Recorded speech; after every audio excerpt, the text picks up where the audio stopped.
माजी मुख्यमंत्री उद्धव ठाकरे यांच्यासह विधान परिषदेच्या 9 आमदारांचा कार्यकाळ लवकरच संपणार आहे। उद्धव ठाकरे पुन्हा विधान परिषदेवर जातील का याबाबत उत्सुकता असेल। विधान परिषदेच्या निवडणुकीत भाजप महायुतीला बहुतांश जागा मिळतील आणि महाविकास आघाडीचा फटका बसेल असं चित्र आहे। विधानसभेच्या 288 सदस्यांमधून हे 9 सदस्य विधान परिषदेवर जाणार आहेत। त्यासाठी मे महिन्यात निवडणूक नियोजित आहे। महायुतीचं संख्याबळ तब्बल 235 इतकं आहे।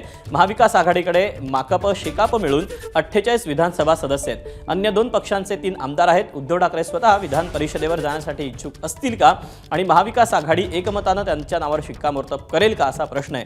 ठाकरेंच्या सेनेकडे 20 विधानसभा सदस्य आहेत।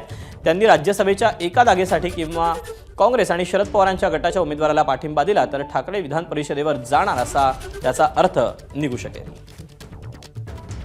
यापुढे विधान परिषदांच्या निवडणुकांमध्ये किंवा इतर राज्यसभांच्या निवडणुकांमध्ये एकमेकांना मदत करावी लागेल, तरच राज्यसभा आणि विधान परिषदेमध्ये आमचे लोक निवडून येतील सगळ्यांचे।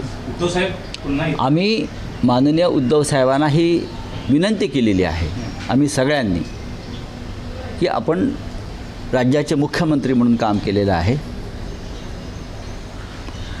आणि त्या विधिमंडळामध्ये आपण पुन्हा जाणं हे राज्यासाठी आणि जनतेसाठी आवश्यक आहे। हे आम्ही त्यांना विनंती केलेली आहे, त्यांनी जावं अशी आमची सगळ्यांची इच्छा आहे।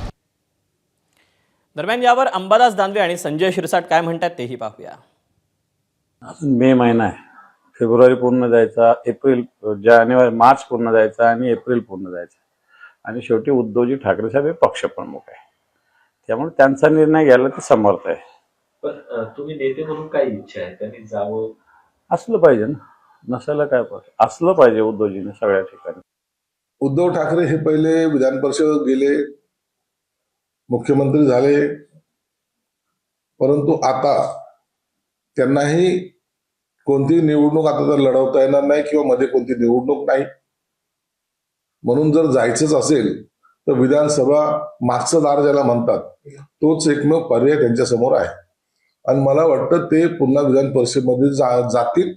संख्याबळाचं जे काही आहे गणित, इतर लोकांनी जर त्यांना पाठिंबा दिला तर ते विधान परिषदेवर आमदार सुद्धा होतील। एबीपी माझा, उघडा डोळे बघा नीट।